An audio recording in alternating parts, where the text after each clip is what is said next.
Just welcome everyone to the Alliance's virtual workshop on master scheduling and planning for student cohorts. I'm Rachel Zanes, Vice President of Communications at the Alliance, and want to just thank you for joining us here today. Before we get started, I just need to share a couple of housekeeping notes. First, this session is being recorded for anyone who was unable to attend today.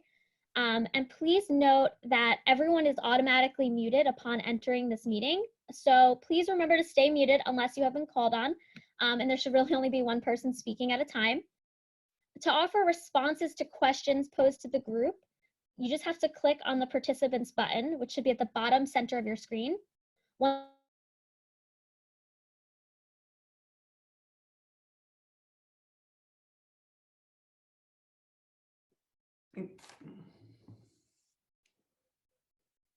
you, of the participants panel. Once you raise your hand, my colleague Dan Storrs will call on you when it's your turn to speak.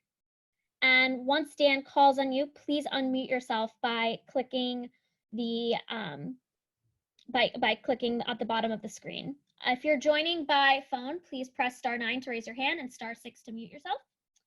And *6 also to unmute yourself. And if you have any additional questions for the group, just please feel free to enter them in the chat box anytime.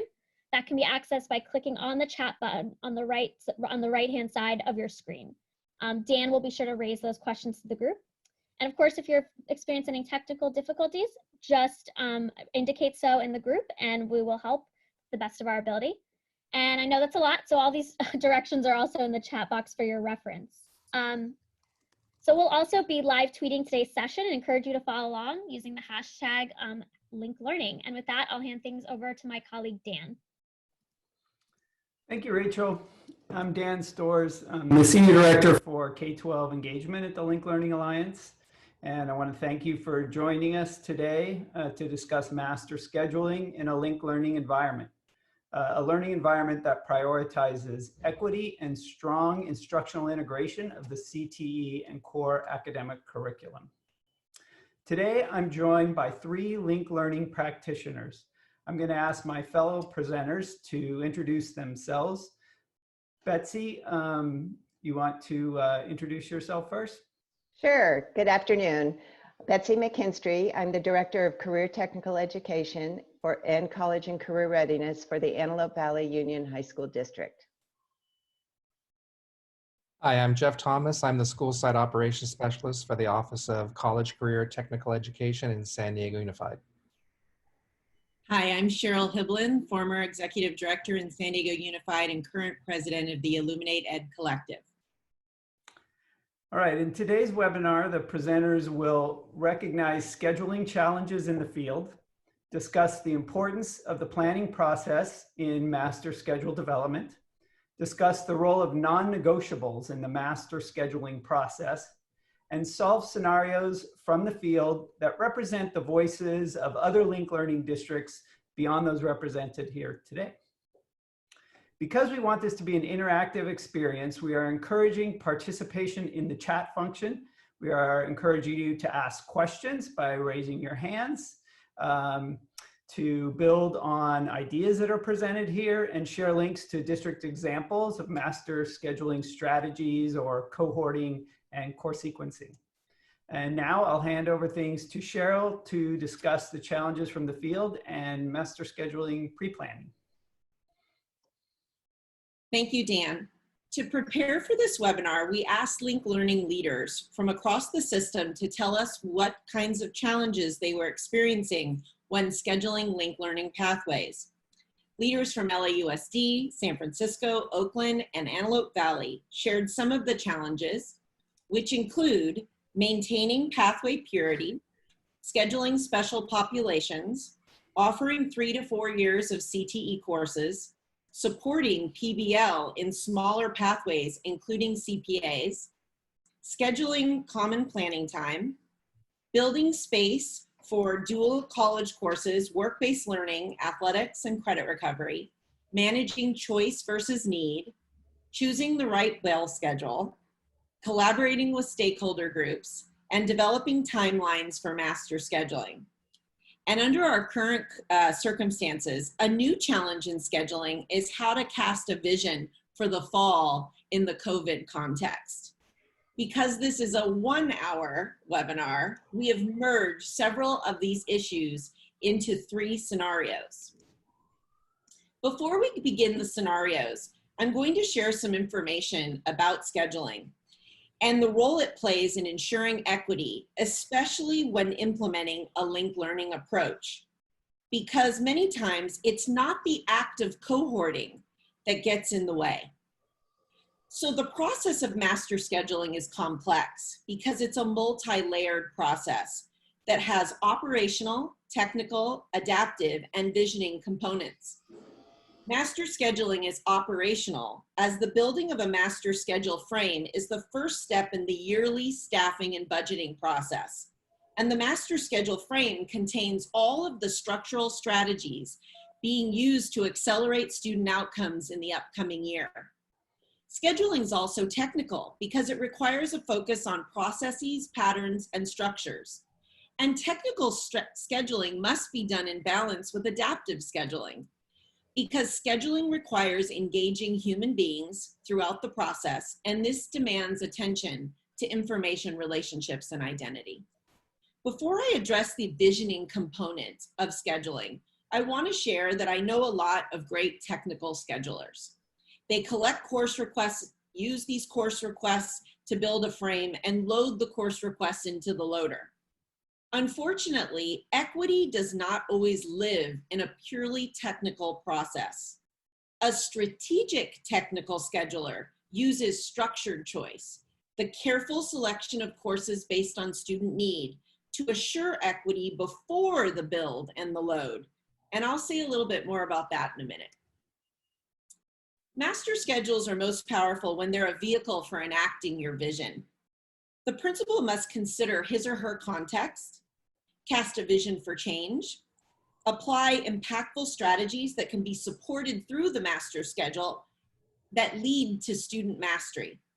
And casting a vision for the fall may be the greatest challenge that our site leaders currently have. The master schedule can be the most powerful lever in the principal's tool belt when operational, technical, adaptive, and visioning aspects are aligned strategically. And this is why linked learning is so powerful. Linked learning schedule design is essential in creating the conditions for integration of and connections between academic courses, technical courses, work-based learning opportunities, and student supports each and every day. Teaching teams and student cohorts in a linked learning environment need the scheduling design to prioritize these conditions. What makes the linked learning approach focused on equity is the expectation that students have the choice to enter college and career when they graduate. Ultimately, this means students need to graduate with a college qualifying GPA, UC-aligned coursework, SAT, ACT score, and an industry-recognized certification of skills to enter the workforce. To accomplish this, strategic scheduling is essential. In a linked learning context, preparing students who are college and career ready requires changing the way that teachers and students engage with the content. And the master schedule is critical in reaching this goal, because being college and career ready is more than simply having access to a series of courses. Students must also have the supports necessary to master the demands of these courses, and this requires a much more strategic planning, because being equitable is not simply providing access. And at the heart of linked learning is the grade level teaching team and the dedicated student cohort they serve. These teams must be empowered to own the outcomes of their students. Their mindset needs to shift from teaching courses to teaching cohorts. Teams need to work with administration on making decisions about how kids are scheduled, and the administration needs to use the master schedule to move boulders out of the way so these teams can be successful. And this requires trust, and trust requires communication. And imagine right now, as we're living in this COVID world, if we thought about how powerful teaching teams really are. Instead of every teacher in your school teaching American literature, Why not choose one person to deliver it for everyone and use all other 10 or 11 teachers to differentiate and support students who need it? So teaching teams plays several roles in this context. As linked learning leaders, we must also acknowledge that some of our biggest scheduling challenges exist in schools where larger numbers of students are entering high school behind in literacy and numeracy. And this will become a greater challenge in the fall if we are required to educate our English learners, our special education students from a distance through online learning. Because of this, we must be more strategic about how college and career readiness is assured. And we have to approach every student who enters high school like a student who will be college and career ready, and build schedules that align human and fiscal resources to give students the opportunity to make this a reality. And this is where choice and structured choice are at a crossroads. If we believe engagement and mastery lives in the ability for students to choose between a variety of courses on an articulation card, we build schedules and processes grounded in choice. And choice places certain demands on a schedule. Those demands affect underestimated students the most. If we believe engagement and mastery lives in the ability of grade level teaching teams to make decisions about the structure and scheduling of students based on need, we build schedules and processes grounded in structured choice. Structured choice requires clear course pathways that remove demands on a schedule and prioritize equity. Choice and structured choice are most evident in our articulation cards. The articulation card on your screen is an example of a first step for a school moving to structured choice. Students who have chosen pathways can see their unique four-year course sequence associated with that pathway.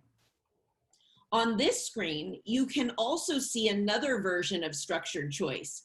This is the My High School plan from my own linked learning school. It was given to students and parents upon enrollment. Their choice was the pathway sequence, not each individual course. And by structuring this way, we leverage teaching teams to accelerate learning for everyone. Equity for underestimated groups lives in this structured choice. And even more so now when we may need to shift from grade levels and courses to competencies. As we enter the three scenarios we have planned for today, we are going to hold to a set of non-negotiables aligned to the information we presented in the previous slides. These non-negotiables will include maintaining grade level teaching teams anchored by a common prep, maintaining grade level student cohorts anchored by a teaching team, maintaining access to the core curriculum, and please notice that the pathway in a linked learning environment is the core curriculum, and access to the student supports necessary to make sure kids reach mastery.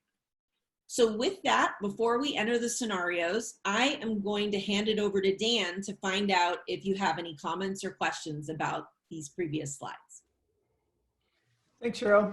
If anybody has any questions so far, because again, we're going to pause at regular times throughout this today to offer the opportunity to hear some other voices, offer some questions. You can raise your hand, or you can always put a question in the chat. Otherwise, we're going to go on right now. We do have one question about will this be made available, and yes, this will be made available afterwards, a recording of this later on. I think it'll come out or probably early next week. So let's go now to Betsy McKinstry from Antelope Valley. Betsy? Thank you, Dan. Our first scenario states that the site has a 30% transiency rate and students often enroll not having taken the prerequisite CTE course. So our question to address this is, how do you keep pathway sequence purity by grade level to ensure students are prepared to work on projects together while maintaining concentrator rates? So holding to the principle of the non-negotiables, in the Antelope Valley Union High School District, both grade level teaching teams and cohort purity are essential elements to positive student outcomes.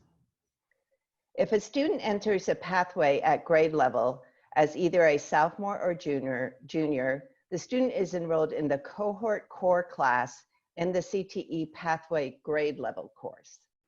This supports the tenets of linked learning to ensure students have the academic and technical knowledge in preparation for both, as Cheryl mentioned, college and career opportunities. For example, if a student in Eastside High School's Biomedical Academy enters in the 10th grade, they are placed in the Human Body Systems course, which is the second course in the Project Lead the Way sequence, and not in the 9th grade Introductory Principles of Biomed Sciences course. Thus, the student becomes part of the cohort of 3 sophomore core classes and 1 CTE pathway course.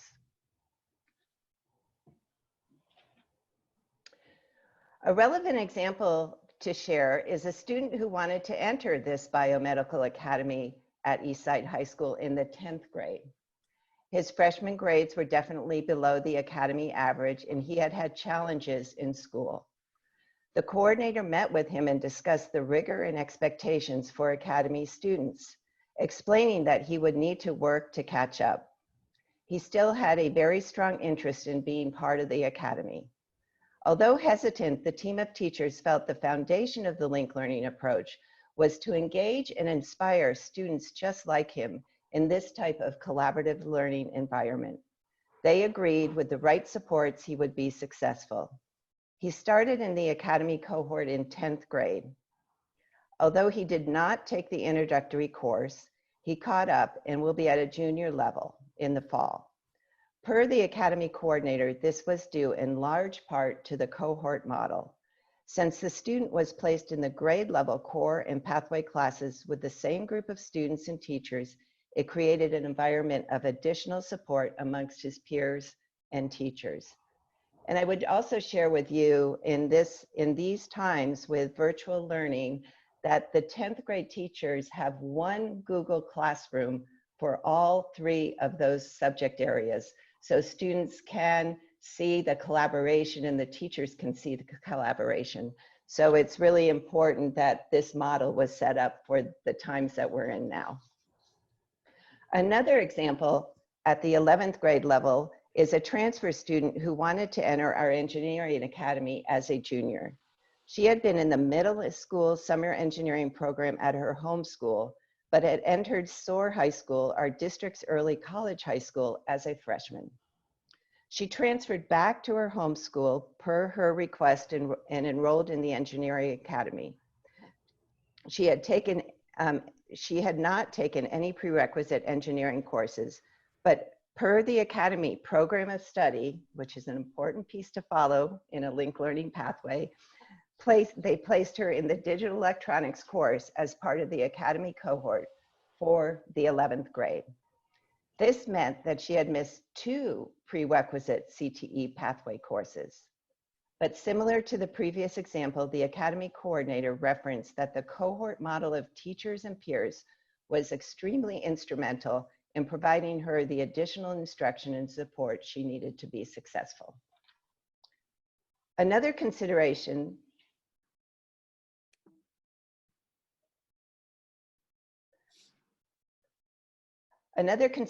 in these scenarios is the impact placement has on state and federal reporting for pathway completion.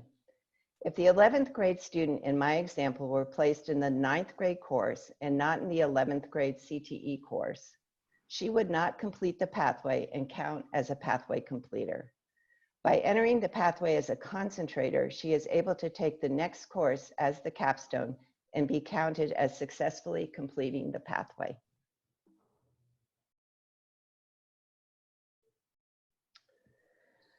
Additionally, we have proactive measures to ensure that students do not leave the academy for other reasons, such as grades, attendance, and/or discipline concerns. Those measures include that all teachers in the academy share a common prep and/or meet regularly at lunch or after school. Teachers in the academy take advantage of the district-provided professional development, extra contractual planning time, and student-free days to address the elements of linked learning for Pathway Academy quality. The teacher teams schedule times during the summer at an off-site location to discuss student progress and review system elements to ensure student retention, supports, and success. Saturday school is used to cohort academy teachers with their students. Instead of assigning these students to random teachers to make up attendance and classwork, they're paired with their academy teachers for additional support and understanding of the curriculum and the student. This has proven to increase student participation, affected GPAs positively, and increased ADA for both the site and the district. Similar to our AVID tutors, the district employs former academy students as tutors to offer current students instructional support for both their academic and CTE pathway courses. And finally, to supplement the work of the school site counselor assigned to the linked learning pathways and academies, we employ a career technical education pupil services technicians who work with the coordinators to identify and help students who are falling behind and/or need to be connected to additional resources and services within and outside the school. These proactive measures in the previous slide are part of a whole support system that actually begins in 9th grade, because we all know how important that transition is, right? So these focused 9th grade supports include: freshmen are assigned a mentor teacher who stays with them for 4 years. Regular grade pulls from our student information system are done, allowing the mentor teachers to follow up on students who are not progressing before they fall behind. Summer classes for academy students in required subject areas such as art, health, foreign language are offered to address scheduling and cohort placement issues during the school year. This summer, we will be piloting a UCCI course, Functional Design Through Algebra, for incoming freshmen so we can cohort into grade level math courses, which has always been a challenge. The CTE and core classes are scheduled to allow teachers to team teach and give students more time for collaboration. For example, students in the 9th, 5th grade, 5th period Biomed class can extend their instructional time in 9th grade, 6th period English. During this time, the students work in the innovation space, which allows for large or small group integrated 21st century learning. Academy cohorts are the first to be scheduled in a master schedule, so it does align with the priority of the school and the district for our students to be both college and career ready. And then the courses are built around the cohort classes that have already been scheduled. And then the cap stays constant for both our CTE pathway course and the core classes. Due to labs, equipment, collaboration, the CTE courses typically have a lower cap than the core. For example, 32 students for CTE might be in the biomedical lab courses and 36 for core English and math. To keep the cohort pure, the site agrees to have the core classes at the same cap of 32. This is written into their school site plans and supported with district funding.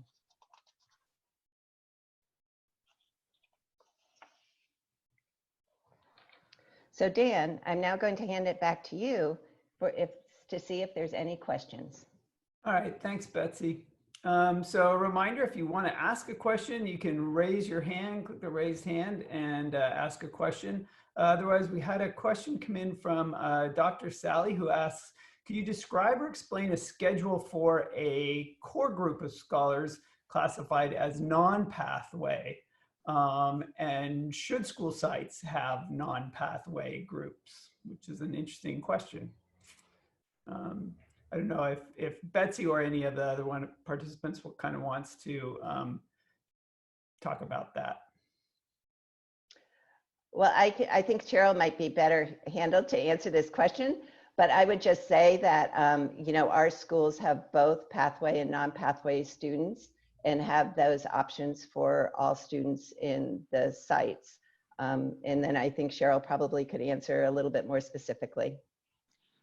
You know, I would say I don't think there's any one right way to do it, but I'll tell you, in schools that have pathways inside of a comprehensive school, if the non-pathway environment is being used to, you know, push kids out of the pathways if they don't make it, or if it's being used as a separate environment that has something that the pathways don't have, I think those environments create inequity. But when a comprehensive high school has pathways inside of their system and they prioritize those pathways in the master schedule and are running both environments, I think as long as the offerings and outcomes and opportunities are equal and balanced, I think it's fine to have, you know, schools within schools or pathways within schools. Thanks, Cheryl. And we had one other question or comment from Trevor, who was saying that he'd love to hear some creative ways that schools, particularly small schools, build in common prep times for grade level teams. I mean, that might be a question, Cheryl, that kind of, as we talk through some of the scenarios, might come up a little later in the session.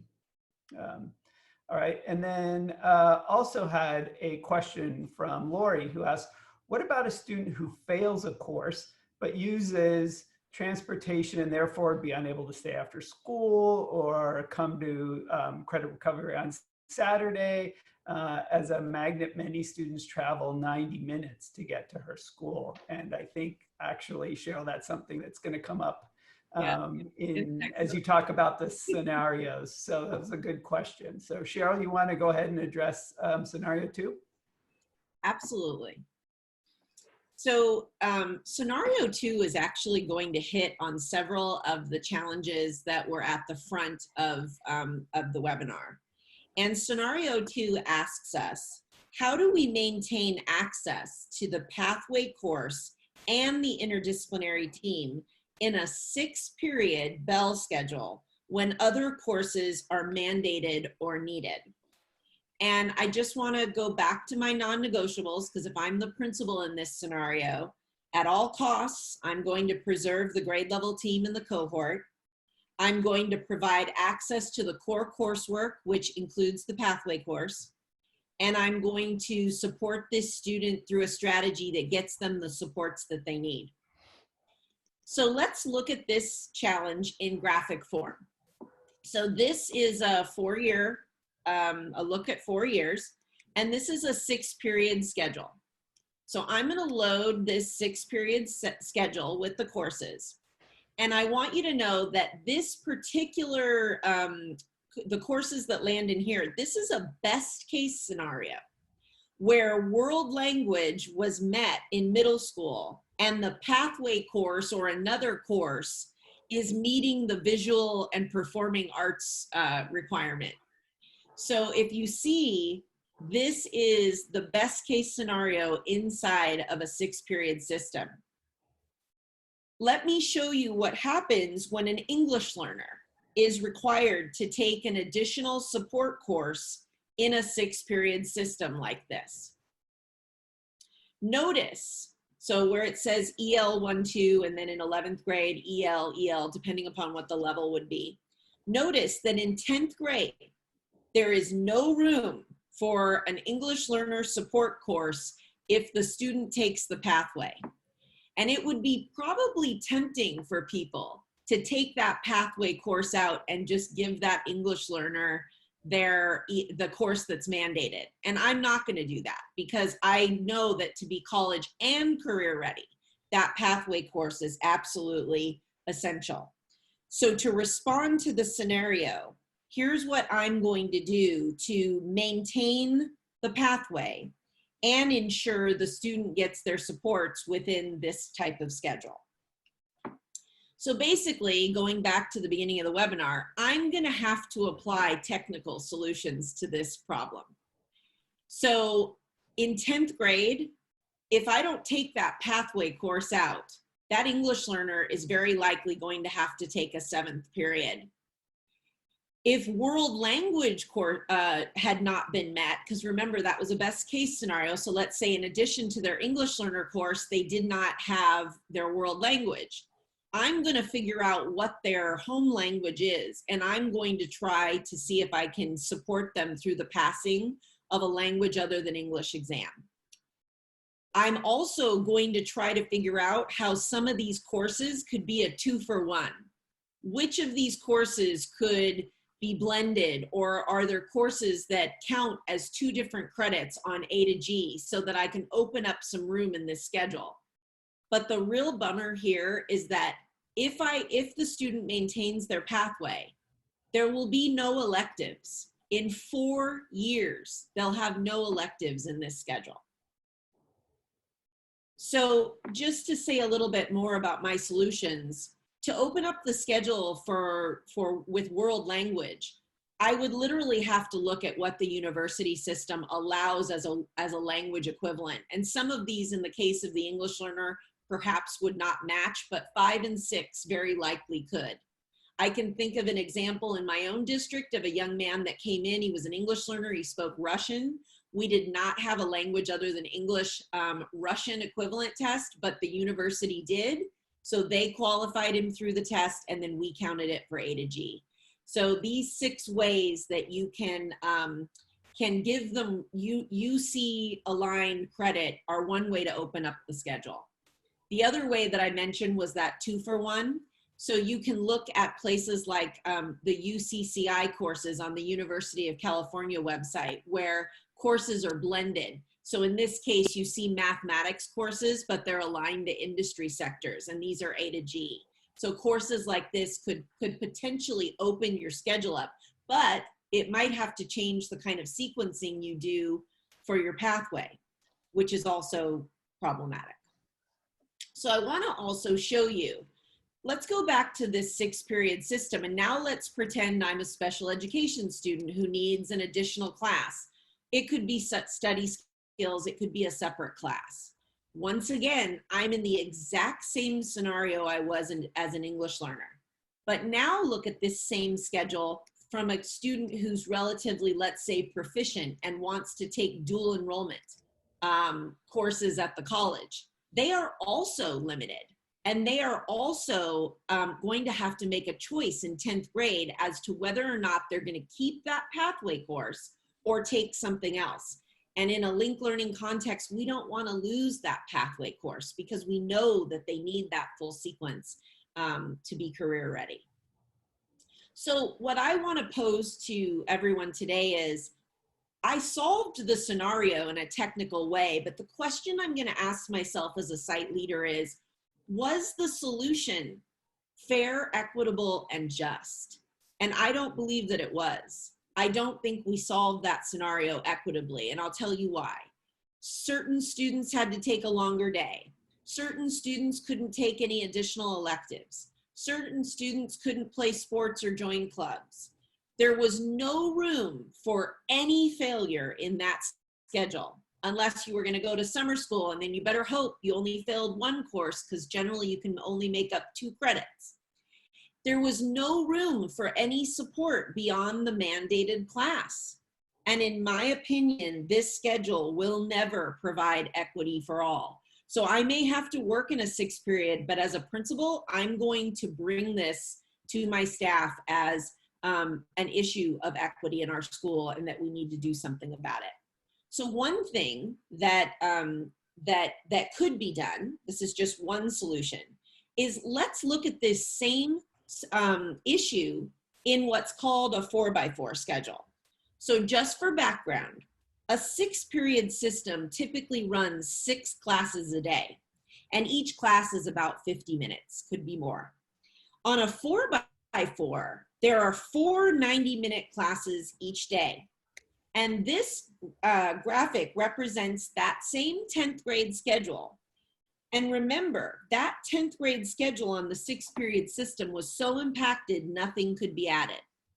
In the case of the English learner, we now have options.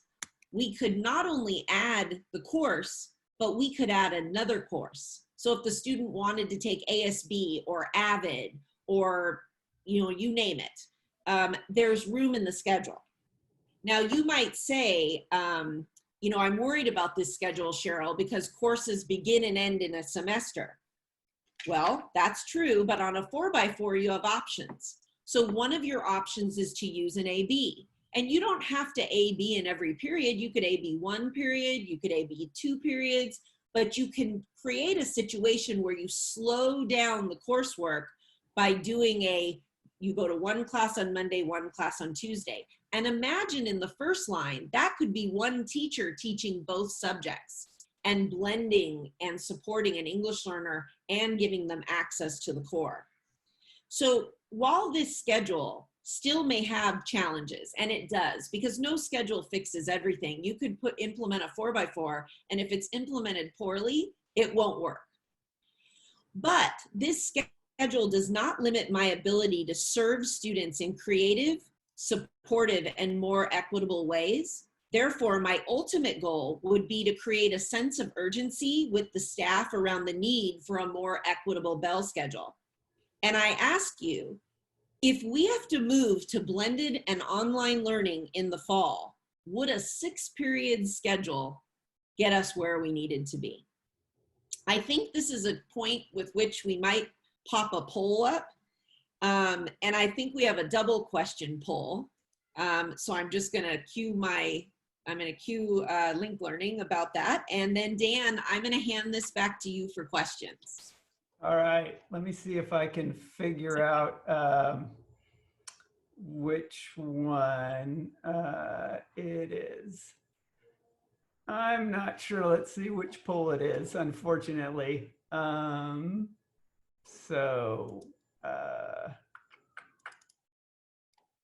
Let's see if it's this one. I think we were gonna ask what kind of bell schedule they were on. Yeah, I gotta see here. Well, Dan's searching for that. One thing that I can say about the common prep question is that the key to a common prep when you don't have even cohort numbers is that if you have to share lines between grade levels, you use 12th grade to embed into a line that doesn't have a full grade level line. So that can be tricky. All right, so the poll's up for folks, and I see people coming in with their answers. Questions about what your schedule is driven by, and then what kind of bell schedule you use. So, and we're just going to take about 5 more seconds to just quickly give an answer, and then we'll put up the results, see what people are saying. All right, still got some folks coming in. All right, let's end that there. Here you go. Hopefully, Cheryl and everybody else can see the results on your screen now. Okay.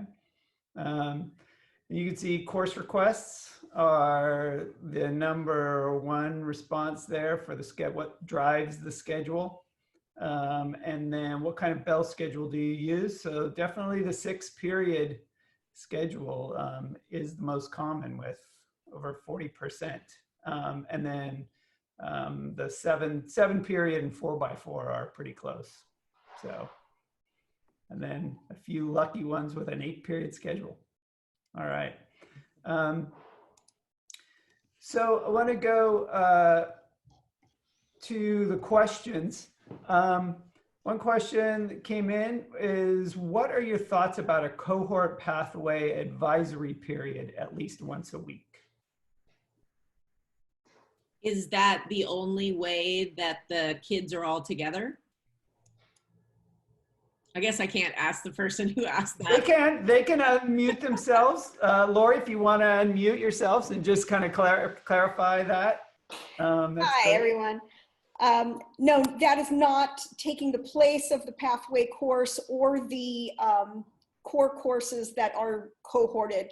That would be in addition to that, so that they could talk about additional maybe have a guest speaker or talk about a field trip, other things that come up.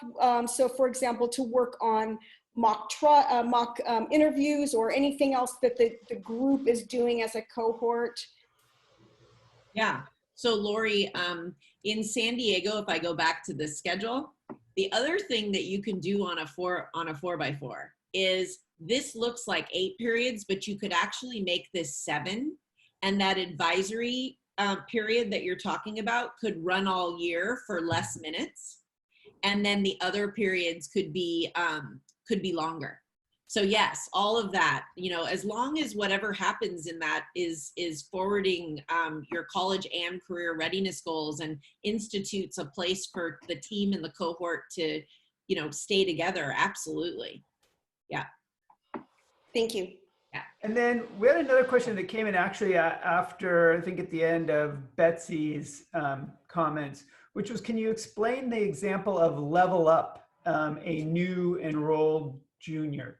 If you place them directly into a capstone course, they would not be able to complete the necessary 300 hours of concentrator course needed to be a pathway completer for state recognition.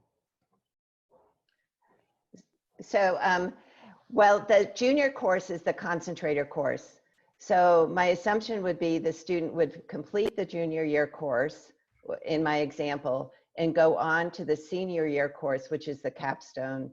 That way they would have the 2-year course sequence and complete it. So that would be mostly our concentrator classes are at the junior level, and then the capstone classes at the senior level. And can I just mention just really briefly to the question prior is that one of our schools has a homeroom, and in that homeroom, the students in the academy are placed as much as they can. They're probably 98% pure with an academy teacher that allows for some of the things that you just mentioned. Great. Thanks, Betsy. If there are any other questions, I don't see any hands raised, but feel free to raise your hand or unmute yourself and introduce yourself and ask a question. Otherwise, we will go on to Jeff Thomas from San Diego, who's going to help us with scenario 3. So this scenario asks how to maintain a linked learning pathway, specifically common planning time and interdisciplinary teaching in a large comprehensive school. To start, I'll confirm the non-negotiables in the context of the problem. In this case, all of my non-negotiables are compromised. If linked learning pathways of any size are living inside a comprehensive schedule, the linked learning pathway must be scheduled first and locked or section linked prior to the load. So let me demonstrate on the following slides. First, you schedule your pathway students in their linked sections. You can do this by hand, batch adding, or setting up linked section linking rules. Then you lock them. Next, you would use your loader or tumbler to schedule all the other sections. You could continue to reload and tumble till you get the results you like. But notice that the pathway courses are locked. You'll also need to develop a strategy to protect your pathway once your schedules are locked. In other words, come October, you don't want a counselor to accidentally schedule a new non-pathway student into a pathway course. A strategy that I found effective was to use the section numbers to identify pathway or locked courses. So all linked pathway courses could have a section number in the 900s. So when a counselor goes to schedule a student and sees that the section is in the 900s, they wouldn't touch it unless they check with me first. Dan, I'm going to hand things back to you for questions. Okay, we also had some questions that came in beforehand earlier from some other districts. And one of them was, well, I'll just give, there were 3 actually. So they were, who should be part of the site scheduling team? How do sites collaborate with stakeholder groups throughout the master schedule process? And how do sites develop timelines for master scheduling that are aligned to goals? Jeff, do you want to share team development thinking from San Diego? Yes, I think that sometimes we're trying to do very non-traditional things using very traditional structures. We can get stuck with certain jobs being given to people just because they have a specific job title, when they may not have a talent or a passion for it. Principals may also have a lot of untapped talent on their site, people with gifts who can transform the system in positive ways. So one of the ideas we've been discussing is to reclassify the roles in the master schedule team. In this model, we have the visionary who is responsible for setting and communicating the vision. This would be the principal. Next, we have the architect whose job it is to take the abstract vision of the principal and make it into a concrete design. This could be a vice principal, operations specialist, or content area administrator. Then we have the builder. This person would take the designs of the architect and actually does the building of the sections. And then finally, we have the agents. These are people that provide the details on what the student needs in their schedule. These are counselors, case managers, or pathway coordinators. To answer the second question, how do sites collaborate with stakeholder groups? The main answer is start early and communicate. A site should be starting the discussions about the next year's master schedule as soon as the schedule is settled in September. Stakeholders should feel free to share their thoughts and feelings about what worked and what didn't, but everything should always be framed using your non-negotiables. As frames are being built, they should be shared, but not with teachers' names attached.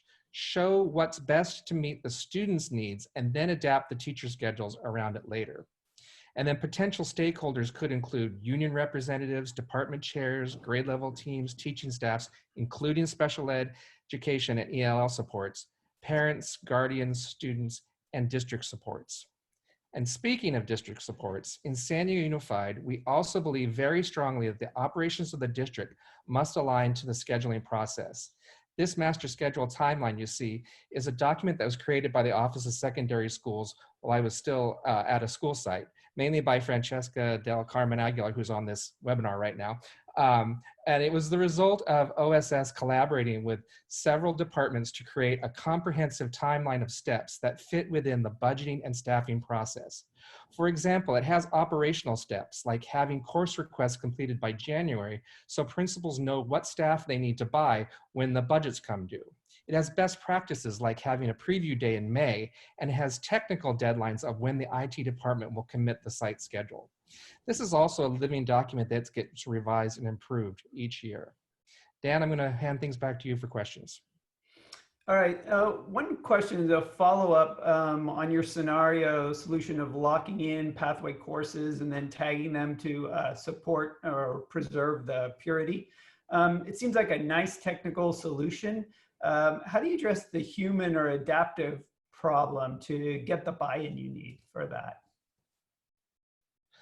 Well, I think, I mean, that really is the principal's role, is to share that vision and to make sure everybody is on board with the non-negotiables. And I think what happens when things get messed up is by accident. I mean, when we had our schedule, I'd give the counselors a color-coded sheet, but when times are, you know, when they have to schedule a kid and they've got to get out to lunch duty and all these things are happening, to go and find that sheet would be very difficult. So using the section numbers was a fast way so they could see and not like I said, accidentally mess up the cohort, because I don't think they want to. I think it just happens by the sheer nature of the volume of work that they have to do.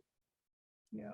And Jeff, you know what, if you could elaborate on that, because those section extensions that you showed for the pathway courses, that's also a strategy in your district that you use to schedule special education students in special sections, to schedule English learners in special sections. Yeah, so Sarah, so when I was scheduling, I would meet with each of the case managers and we'd go over what the student needed, and then I would schedule them first and put them in and build my collab schedule and have all the kids placed exactly where they needed. In that case, they would be a 200 because it wouldn't designate anywhere on their transcript. It would just show on the back end of where they are. And then again, counselors and case managers knew, and teachers would also know that if they're on the 200 roster, those are the kids that needed the special ed supports. And then counselors, because the first couple of weeks of class, as you all know, you're trying to stay under your cap, and you're frantically trying to keep under that so you don't get the emails from the district telling you you're over. So you're moving whatever kid you can. Well, you know not to move it. The 200 kid was placed there specifically. The 300 kid was placed there specifically. The 900 kid was there specifically. So if you have to move somebody else. Does that make sense? Okay. Yeah, thank you. So if there are any other questions, any final questions that folks have on this, again, feel free to put them in the chat or unmute yourself and introduce yourself or raise your hand, and we'll get to those. Otherwise, I would like to thank Betsy, Jeff, and Cheryl for the insights you've provided today on a challenging topic. And I appreciate the time you've invested to help the field better understand master scheduling. We are asking you to please fill out a little quick survey just to get a little feedback on the webinar so we can continue to kind of adjust and tweak and improve the way we kind of provide information to the field. And as always, we'll send out a link to the recording early next week, along with links to related resources. Our next webinar on effective practices in linked learning will address the topic of dual enrollment opportunities and post-secondary partnerships, and it's scheduled for June 3rd. So feel free to contact me at dan@linklearning.org with follow-up questions or ideas for future conversations. And there are a couple questions. One question came in. How are schools building their schedules to account for the possibility of face-to-face instruction and distance learning? It's a good question. It's a great question. So Betsy and Jeff, do you have an exact example? I could cast an interesting idea if there's not an exact example. I don't have one. Go ahead. Betsy? Well, I can just say that right now definitely is a challenging time, mostly because, as many of you probably know, our freshman registration was delayed, and we're now doing it virtually. And so, you know, we don't know even how many students we're going to have, or even close to that at this point in the year, on top of doing virtually. We do have some very best practices within our linked learning pathways that definitely will continue. And one of those is the, you know, what I mentioned, the cohort purity. But the other one is that we do have an academy that has a cap, but if they lose students, they put students in. And they always kind of maintain this 250 you know, students. And so that it will work, I think, to our favor in a remote environment, and also allow students to be able to catch up. But from a master scheduling standpoint, we just don't know what we don't know at this point. Cheryl? Yeah. You know, I've been thinking about this a lot. If I were a principal right now, what would I do? And I think that we have to accept the fact that schooling is probably going to look blended and online.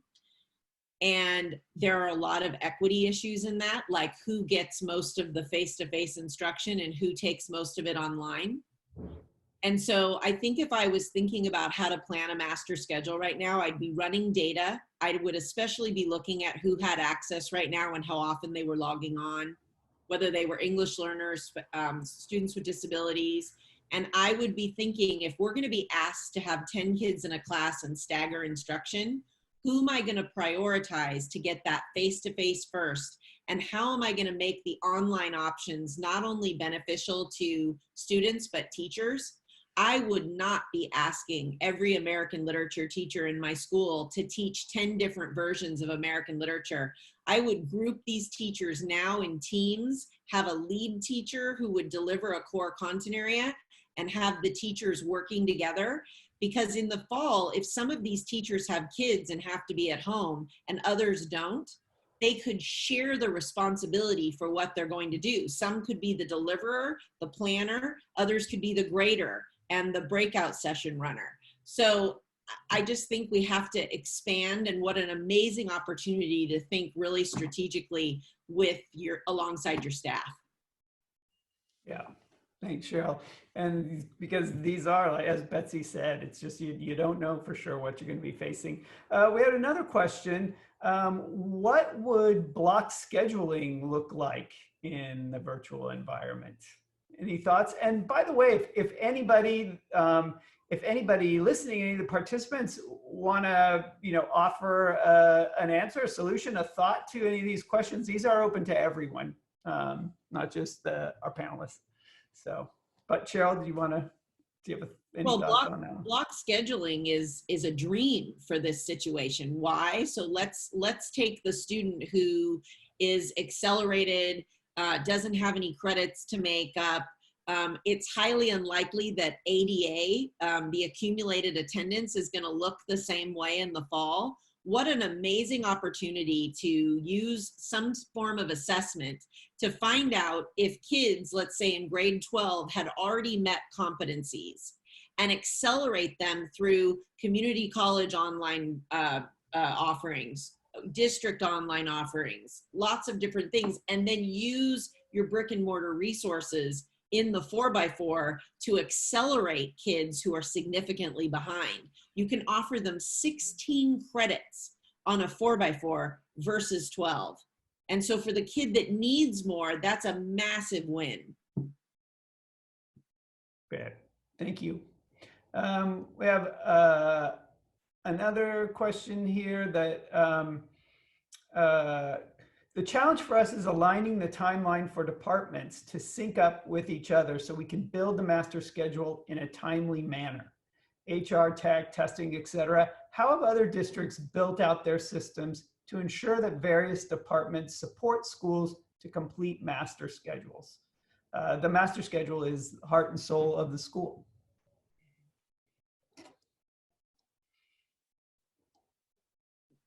Just a clarifying question, are you saying that the district office is slowing the process down? Is that the... And that was from Vin. Vin, if you want to unmute yourself and just kind of comment real quickly, that would be great. Hi, everyone. I think it's both district and also at the site level, just making sure that we're all aligned. And it's been a challenge just to make sure that the budget, the one page and all that gets to school sites for leaders to make decisions on staffing and all. And then working and collaborating with tech to make sure that, it's turned on for us to go into the scheduling mode. I think it's just a lot of folks involved, and it's been challenging to figure out like who should be at the table to make sure that this is a clear process and a clear timeline that involves all the key components and all the key players within the district to help move this. So I'm not sure, I guess the question is, how have you at other districts, who's been at the table when you're discussing your timeline and who should be doing what at timely manner? Well, I can answer a little bit about that, and then Cheryl can fill in what I miss. I think one of the questions to ask when you get people around the table is why. They'll tell you something, and you just need to like, oh, well, that has to be done. That can't be done until March. Well, why? Why can't it be done in February? And a lot of times it's just, well, that's just always the way it's happened. And sometimes there is a really valid reason, and then you can work together as a team. We've been really lucky that the leadership in our district at the highest levels have supported this and really moved the boulders out of the way. And like I said, it's an ongoing process. So even though this timeline the initial one was developed when I was at a school site, and I found it very, very helpful as a site scheduler. This was my roadmap. This was my guide. But when I moved to the district office, one of my roles was to have the discussions with IT, because we wanted to push up the commit. And so it was a lot of, I don't want to say negotiation, but it was a back and forth. Well, what if we did this? Well, what do you need? Okay, you say you can't do it now in February. What can we do so you can get it done in February? And a lot of trading back and forth. So anything you want to add, Cheryl? It was really important that we be able to give the principals their allocations in December. And so, or at least their projections. So we had to really work with the district, and the leadership in our district, had some vision around the fact that the operational division should be embedded with the instructional division. So they scheduled regular meetings, and a couple of us would go into the operational meetings so that all of this was in service of the instruction and would reinforce getting the principals what they needed on the ground. And so a lot of that traffic was being directed at the highest levels of San Diego Unified to make sure that these processes were fully aligned.